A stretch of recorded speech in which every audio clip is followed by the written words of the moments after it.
तो अमेरिका ने ईरान के 3 न्यूक्लियर बेसिस पर हमला तो कर दिया, मगर बड़ा प्रश्न दोस्तों, ईरान के न्यूक्लियर प्रोग्राम को अमेरिका ने कितना नुकसान पहुंचाया है। आपको यह जानकर हैरत होगी कि खुद अमेरिकी अधिकारी बता रहे हैं कि हम नहीं जानते कि ईरान के न्यूक्लियर प्रोग्राम को कितना बड़ा नुकसान हुआ है। यानी कि आपने फोर्दो, इस्फाहान और साथ ही नेतान्स पर हमला किया, मगर इस हमले के बावजूद आप यह नहीं जानते कि कितना नुकसान हुआ है। सबसे बड़ी बात, हमले से ठीक पहले फोर्दो न्यूक्लियर बेस से ईरान ने अपने तमाम जरूरी सामान को दूसरी जगह शिफ्ट कर दिया था। सही सुना आपने दोस्तों। और दूसरी तरफ ईरान क्या कर रहा है दोस्तों? ईरान इस्राइल पर हमले जारी रख रहा है। यानी कि दो चीजें सामने उभर कर आ रही हैं। सबसे पहले, अमेरिका ने जो हमला किया उसको लेकर पारदर्शिता की कमी, यानी कि कितना नुकसान हुआ है। खुद अमेरिकी अखबार कह रहे हैं कि शायद इतना बड़ा नुकसान ना हुआ हो। और दूसरी तरफ ईरान जो लगातार इस्राइल पर हमले जारी रख रहा है। इस्राइल जो अफरा तफरी नहीं जानता, वहां पर जबरदस्त अफरा तफरी के हालात हैं तेल अवीव में। मैं इस बात की चर्चा करने वाला हूं कि दरअसल नुकसान कितना हुआ है। जी हां, इस वक्त का सबसे बड़ा प्रश्न, 3 ठिकानों पर हमले तो कर दिए जाते हैं, मगर ईरान को कितना नुकसान हुआ है, इस सवाल का जवाब मैं दूंगा। आपको अंत तक मेरे साथ रहना होगा। मगर सबसे पहले मैं आपको बतलाना चाहता हूं कि अमेरिका हमला करता है और उसके तुरंत बाद ईरान जवाबी कार्रवाई में तेल अवीव में क्या करता है, इस पर गौर किया जाए एक एक करके। दोस्तों आपके सामने स्क्रीन, सबसे पहले आप देखिए दोस्तों, ये हालात हैं तेल अवीव के। करीब 10 सेकंड का वीडियो है। यानी कि अमेरिका हमला करता है और उसके बाद तेल अवीव में इतना बड़ा हमला होता है जिसमें आप देख सकते हैं पूरी तरह से नेस्तनाबूद कर दी गई है यह बिल्डिंग। इस तरह से ईरान जो है वो इस्राइल को जवाब दे रहा है, सजा दे रहा है। अब मैं आपको एक और वीडियो दिखाना चाहता हूं। आप देख सकते हैं धुएं का गुबार उठ रहा है, यहां पर धुएं का गुबार उठ रहा है। और यह अमेरिकी हमले के तुरंत बाद का वीडियो है इस्राइल के अंदर का, जिसे वहां की एजेंसीज जो हैं ऑक्यूपाइड टेरिटरीज बता रहे हैं। इसके अलावा इरना न्यूज एजेंसी, जो कि एक ईरान की न्यूज एजेंसी है, उनका क्या दावा है? उनका कहना है, Israeli state radio says missile strikes directly hit Ness Ziona, which is southern Tel Aviv subway, Ramat Gan, which is central Tel Aviv, and Haifa's Carmel district. सरल शब्दों में कहा जाए तो खुद इजरायली रेडियो यह बता रहा है कि ईरानी हमले में, यानी ताजा ईरानी हमले में, उसके इन इलाकों पर नुकसान हुआ है। नेस जोनिया, जो कि दक्षिणी तेल अवीव में है, इसके अलावा रमात गान, जो कि मध्य तेल अवीव में है, और हाइफा के कार्मल जिले में भी जबरदस्त नुकसान हुआ है। और नुकसान की कई खबरें सामने आ रही हैं इसी तरह से दोस्तों। मगर जैसे मैंने कहा, ईरान के कार्यक्रम को कितना नुकसान हुआ है, उससे पहले मैं आपके सामने 2 तस्वीरें दिखाना चाहता हूं। इस तस्वीर में देखिए, जैसे ही अमेरिका हमला करता है, सड़क पर राष्ट्रपति मसूद पेजेश्कियां उभर कर आते हैं। और यहां पर आप देख सकते हैं वो अपनी जनता के साथ हैं। यानी कि अमेरिका हमला कर रहा है, मगर वहां की जनता अपने शासकों के साथ, अपने राष्ट्रपति के साथ साफ तौर पर दिखाई दे रही है। एक तरफ ये, और दूसरी तरफ अमेरिका ने हमला किया ईरान पर। अब मैं आपको हालात अमेरिका के दिखाता हूं। ये देखिए साहब, इस हुजूम को देखिए जो उतरा है अमेरिका में। अमेरिका की सड़कों पर डोनाल्ड ट्रंप के खिलाफ प्रदर्शन हो रहा है। यह अपने आप में बहुत कुछ कहता है दोस्तों। एक बार फिर अपने स्क्रीन पर इन 2 तस्वीरों पर दिखा डालिए। आधे स्क्रीन पर आप देख रहे हैं राष्ट्रपति मसूद पेजेश्कियां जो हैं वो सड़कों पर उतरे हैं लोगों की हुजूम के बीच में, जहां लोग उनके पक्ष में नारे लगा रहे हैं। और दूसरी तरफ आप देख सकते हैं किस तरह से अमेरिका में डोनाल्ड ट्रंप के खिलाफ प्रदर्शन हो रहे हैं। और जहां तक मसूद पेजेश्कियां के सड़क पर उतरने की बात थी, जब वो सड़क पर उतरे तो लोग death to America, death to Israel के नारे लगा रहे थे। सुनिए।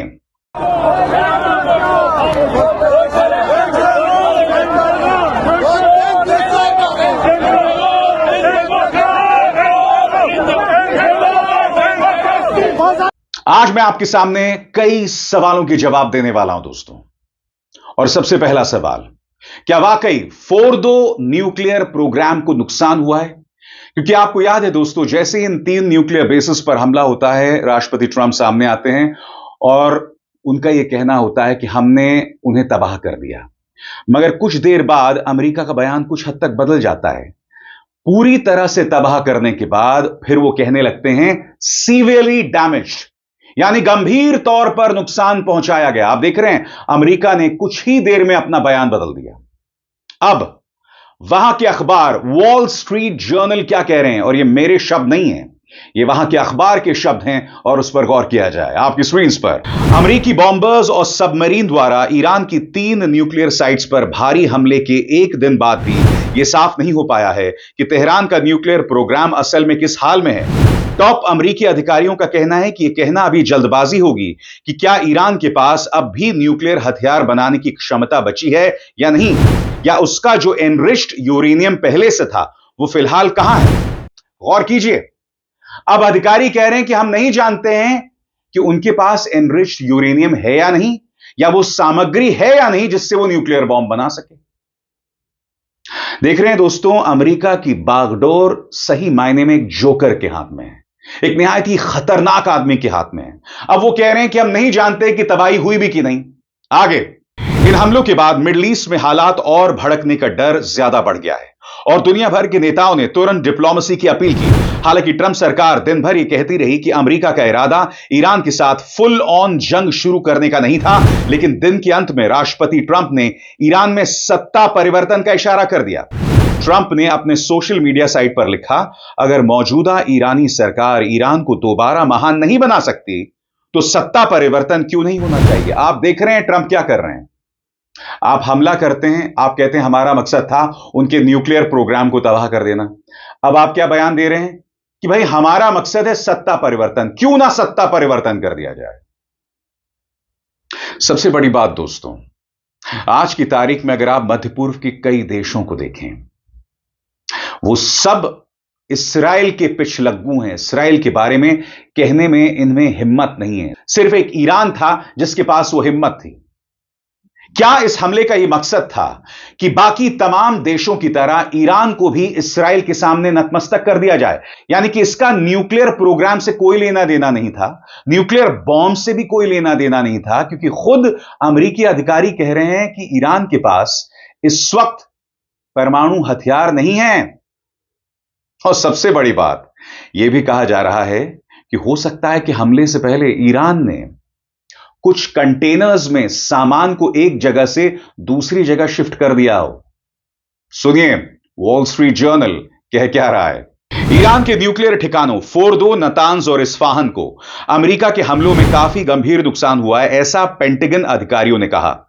लेकिन ईरान के यूरेनियम एनरिचमेंट प्रोग्राम की असली हालत अभी साफ नहीं है। सीनियर अधिकारियों ने माना उन्हें यह नहीं पता कि ईरान के पास जो लगभग बॉम्ब ग्रेड यूरेनियम था वो अब कहां है। International atomic energy agency IAEA के डायरेक्टर राफेल मारियानो ग्रोसी ने कहा कि उन्हें लगता है ईरान ने अपना स्टॉकपाइल हटा दिया है। यह यूरेनियम ऐसे स्पेशल कंटेनर्स में रखा जाता है जो करीब 10 कारों के ट्रंक में फिट हो सकते हैं। 2 इस्राएली अधिकारियों के मुताबिक, जिनके पास खुफिया जानकारी है, इनके भी सबूत हैं कि ईरान ने बीते कुछ दिनों में कुछ उपकरण और यूरेनियम इन साइट्स से शिफ्ट कर दिए।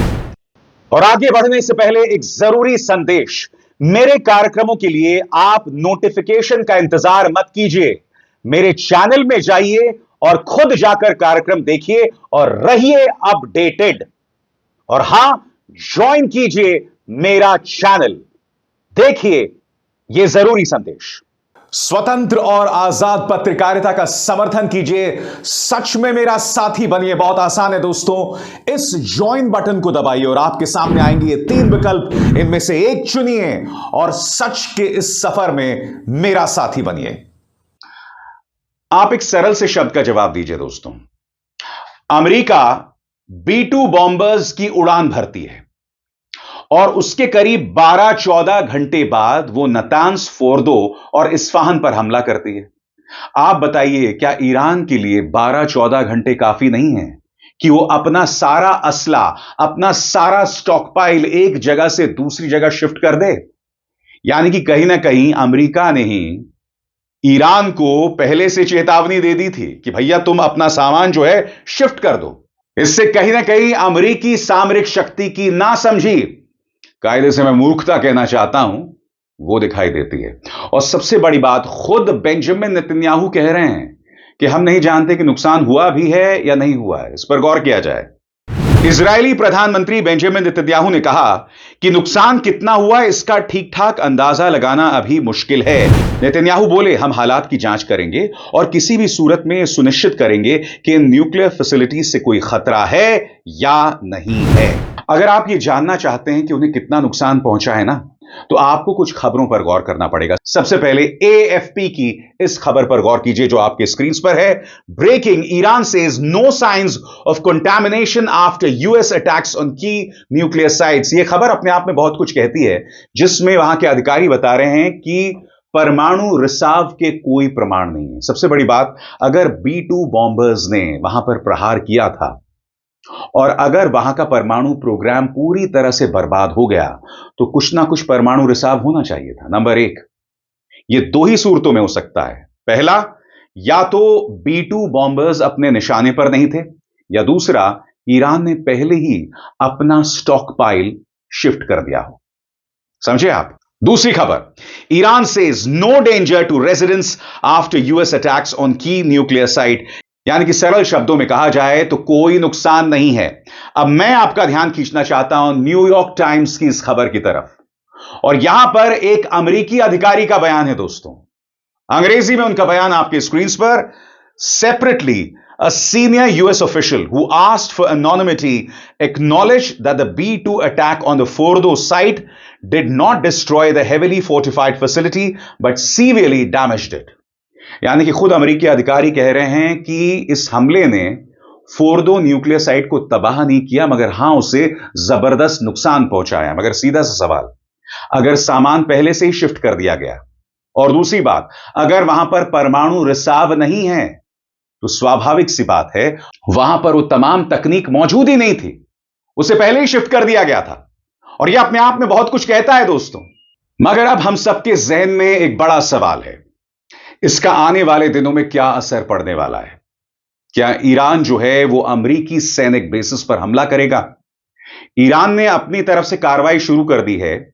उनकी जो संसद ने उस प्रस्ताव को मंजूरी दे दी है जिसके अंतर्गत होर्मुज की खाड़ी को ब्लॉक कर दिया गया है। जिसका मतलब क्या है, आने वाले दिनों में कच्चे तेल के दाम बढ़ेंगे और इसका नुकसान कई देशों को होने वाला है। यानी कि तेल की कीमतें बढ़ेंगी, और वो सब डोनाल्ड ट्रंप के एक हमले के चलते। यानी कि डोनाल्ड ट्रंप ने हमला किया, उन्होंने होर्मुज की खाड़ी को ब्लॉक कर दिया, नतीजा तेल के दाम बढ़ गए। मगर हमें सरल शब्दों में यह समझना पड़ेगा कि इसके चलते भविष्य में क्या होने वाला है, ईरान के लिए क्या विकल्प है, इस पर गौर किया जाए दोस्तों, एक एक करके। ट्रंप ने कहा है कि ईरान की फोर्दो न्यूक्लियर साइट तबाह कर दी गई है और दूसरी साइट्स पर भी हमले हुए। मतलब वो कह रहे हैं कि उनका मकसद ईरान को न्यूक्लियर हथियार बनाने से रोकना पूरा हो गया। ईरान अभी अमेरिका पर पलटवार शायद ना करे। क्यों? क्योंकि ट्रंप ने बहुत सीमित हमला किया है, उसने जंग को बड़ा बनने से रोका और अब गेंद ईरान के पाले में है। साथ ही अमेरिकियों से कह रहे हैं कि हमने तो जंग शुरू नहीं की। ईरान इसके जवाब में ट्रंप को यह प्रतीकात्मक जीत लेने दे सकता है और बदले में सिर्फ इस्राइल पर हमले तेज कर सकता है। और कुछ देर पहले मैंने आपको बताया ईरान क्या कर रहा है, वो सिर्फ इस्राइल पर फोकस कर रहा है, वो सिर्फ इस्राइल पर हमले कर रहा है, क्योंकि ये सब हो रहा है इस्राइल की वजह से, इस एक शख्स की वजह से जिसका नाम है बेंजामिन नेतन्याहू। तो ईरान ये करने वाला है। आगे गौर कीजिए दोस्तों, इससे वॉशिंगटन युद्ध से दूर रहता है और सारा दबाव तेल अवीव पर चला जाता है। अब अमेरिका इस झमेले में और कितना उलझेगा, यह ट्रंप की अगली चाल पर निर्भर करता है। अगर ट्रंप बिना किसी उकसावे के ईरान पर फिर से हमला करते हैं, तो इससे ऐसा लगेगा मानो वो इस्राइल की ओर से जंग छेड़ रहे हैं। अमेरिका में इस्राइल से जंग के खिलाफ माहौल देखते हुए उनके लिए पॉलिटिकली भारी पड़ सकता है, क्योंकि ट्रंप क्या कहते रहे हैं, अमेरिका फर्स्ट। अब जनता सड़कों पर उतर रही है। ट्रंप को जनता से डर है। दुनिया भर के नेता ट्रंप की आलोचना कर रहे हैं, चाहे संयुक्त राष्ट्र हो, चाहे रूस हो, चाहे चाइना हो, तमाम बड़े बड़े देश, यूरोपीय देश भी बोल रहे हैं। इस सब की मैं आगे चर्चा करूंगा। यानी कि ट्रंप कहीं ना कहीं फंस गए हैं। अब वो इस युद्ध को आगे नहीं बढ़ा सकते। आगे वहीं ईरान चुपचाप अपने न्यूक्लियर गेम को बदल सकता है। सीधे एनपीटी नॉन प्रोलिफरेशन ट्रीटी से बाहर निकलने का ऐलान करने के बजाय वो कह सकता है कि जंग के माहौल में हमें नहीं पता हमारी एनरिच्ड यूरेनियम की कितनी मात्रा कहां गई। यानी कि ट्रंप ने ईरान को रास्ता दे दिया एनपीटी से बाहर निकलने का। और जैसा कि आप इन तस्वीरों में देख सकते हैं, लोग सड़कों पर हस्ताक्षर कर रहे हैं, दस्तखत कर रहे हैं इस लंबे से पन्ने पर, और राष्ट्रपति मसूद पेजेश्कियां से कह रहे हैं कि एनपीटी से बाहर निकलिए। यह मत सोचिए यह जनता ऐसी सड़कों पर उतरी है। इन्हें ईरानी हुक्मरानों ने उतारा है दुनिया को यह बताने के लिए कि देखो, तुमने हमारे न्यूक्लियर साइट्स पर हमला किया, अब हम एनपीटी से बाहर आ जाएंगे। ट्रंप ने इतना बड़ा नुकसान दुनिया का किया है और इसका एक चेन रिएक्शन हो सकता है। दुनिया भर में क्या होने वाला है दोस्तों, उसके बाद तमाम देश जो हैं वो परमाणु तकनीक हासिल करने की कोशिश करेंगे। यानी कि एक बार फिर हम लोग शीत युद्ध के समय में चले जाएंगे, जब दुनिया परमाणु तबाही के कगार पे था। आपको अंदाजा है, ट्रंप के एक हमले ने, इस्राएल की एक जिद ने दुनिया को तबाही के रास्ते पर ला दिया है। आगे बाद में वो एनपीटी छोड़ भी सकता है। इससे स्ट्रैटेजिक एम्बिग्विटी यानी रणनीतिक धुंधलापन बनता है, जैसा इस्राएल हमेशा करता आया है। उन्हें बॉम्ब टेस्ट करने की जरूरत नहीं होगी, बस इतना डर काफी होगा कि अगली बार हमला करने से पहले दुनिया दो बार सोचे। अब सबसे बड़ा सवाल दोस्तों, इससे ईरान को क्या क्या मिलता है, एक एक करके। नंबर 1, अमेरिका से सीधी भिड़ंत टालने का मौका। नंबर 2, न्यूक्लियर पारदर्शिता से पीछे हटने का बहाना। और नंबर 3, जंग के बाद बातचीत में लेवरेज, यानी कि दुनिया में न्यूक्लियर गेम और ज्यादा खतरनाक बन रहा है, और यह अपने आप में निहायत ही चिंताजनक है दोस्तों। और सबसे बड़ी बात, दुनिया भर में इसको लेकर हलचल हो गई है। जैसा कि आप देखते हैं, संयुक्त राष्ट्र के प्रमुख अंतोनियो गुतेरेस का यह बयान आपके स्क्रीन पर, जिसमें कह रहे हैं, I am gravely alarmed by the use of force by United States against Iran today. This is a dangerous escalation in a region already on the edge and a direct threat to international peace and security. There is growing risk that this conflict would get out of hand. यानी कि संयुक्त राष्ट्र सीधे तौर पर आलोचना कर रहा है अमेरिका की कि इससे हालात खराब हो जाएंगे। और दूसरी तरफ आप देख सकते हैं, पाकिस्तान में रैली निकली है ईरान के पक्ष में। मगर हकीकत यह दोस्तों, जनरल असीम मुनीर ने पाकिस्तान को बना दिया है धोबी का कुत्ता, ना घर का ना घाट का। क्योंकि इस खबर पर देखिए, पाकिस्तान ने अपनी तरफ से नोबेल शांति पुरस्कार के लिए ट्रंप के नाम की सिफारिश की थी। अब उनकी जनता ईरान के लिए सड़कों पर उतरी है। अब आप मुझे बताइए दोनों, ये दोनों तस्वीरें आप कैसे पेश कर सकते हैं? एक तरफ आप ट्रंप की चाटुकारिता कर रहे हैं और दूसरी तरफ आपकी जनता सड़क पर उतर रही है ईरान के लिए। इस दोहरे मापदंड से पाकिस्तान बुरी तरह से एक्सपोज हो गया है दोस्तों। सबसे बड़ी बात, इस वक्त ईरान पूरी तरह से फोकस्ड है इसराइल पर। मैं आपको निक रॉबर्टसन की, CNN के निक रॉबर्टसन की एक रिपोर्ट दिखाना चाहता हूं। इस रिपोर्ट में आप देखिएगा दोस्तों कि अमेरिकी हमले के बाद किस तरह से ईरानी मिसाइल्स तेल अवीव में आकर गिरते हैं, और देखिए क्या हालात हैं CNN के कैमरे की निगाह से। देखिए, We're walking up now into the blast damage site in Tel Aviv. This is the first time we've been able to get in here and take a look. Oh my goodness. Oh my goodness. Look at the buildings. Look at these buildings.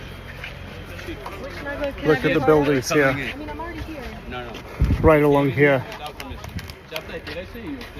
This is the first time we've been able to get in and take a look. We've been able to see this apartment building. 1, 2, 3, 4, 5, 6, 7, 8 maybe apartments there on 3 different floors. So that's more about 24 apartments. And then over on this side here, a small house, another building here, just collapsed and torn apart. And the back of the other building, back of the apartment building here, across the country we've heard of 86 people taken to hospital. And you look at this damage here in the middle of Tel Aviv. This was Iran's first response following the United States strike on Iran. And just look at the debris down here. Twisted, shredded, ripped apart. The rescue crews have been through here already. It's a scene of complete devastation here. दुनिया भर में इसकी आलोचना हो रही है। China ने कड़े शब्दों में कहा है कि अमेरिका ने जो कार्रवाई की है यह अंतर्राष्ट्रीय कानून का उल्लंघन करते हैं और हम अमेरिकी हमले की सख्त शब्दों में आलोचना करते हैं। दूसरी तरफ जैसा कि आप देख सकते हैं, ईरानी विदेश मंत्री मुलाकात कर रहे हैं रूसी राष्ट्रपति व्लादिमीर पुतिन के साथ। वो मुलाकात कर रहे हैं। प्रधानमंत्री नरेंद्र मोदी ने भी अपनी तरफ से राष्ट्रपति मसूद पेजेश्कियां के साथ बातचीत की है और भारत के लिए भी आने वाले दिनों में चुनौती बहुत गंभीर होने वाली है। मगर भारत मिडिल ईस्ट की क्या नीति है और इसको लेकर कितना असमंजस है, मैं इसकी चर्चा बाद में करूंगा।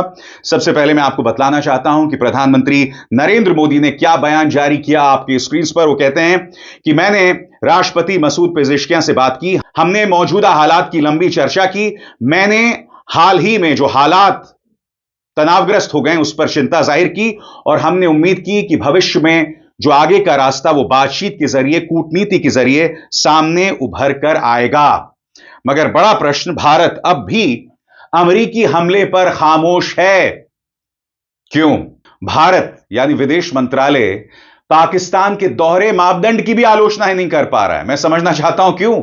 यह आपके पास स्वर्णिम मौका है दुनिया को यह बताने का कि एक तरफ पाकिस्तान जो है डोनाल्ड ट्रंप का नाम नोबेल पीस पुरस्कार के लिए देता है और दूसरी तरफ उनकी जनता सड़कों पर उतरती है ईरान के लिए। ये तमाम मुद्दे हैं मगर भारत खामोश है। इसकी चर्चा एक अन्य रिपोर्ट में मैं करूंगा दोस्तों। तो एक तरह से कहा जा सकता है कि इस हमले के बाद असमंजस और बढ़ गया है, क्योंकि ईरान को कितना नुकसान पहुंचा दुनिया नहीं जानती और आने वाले दिनों में इस्राइल पर ईरान का फोकस और ज्यादा बढ़ने वाला है और यह संकट इस वक्त खत्म नहीं होने वाला है दोस्तों। अभिसार शर्मा को दीजिए इजाजत। नमस्कार।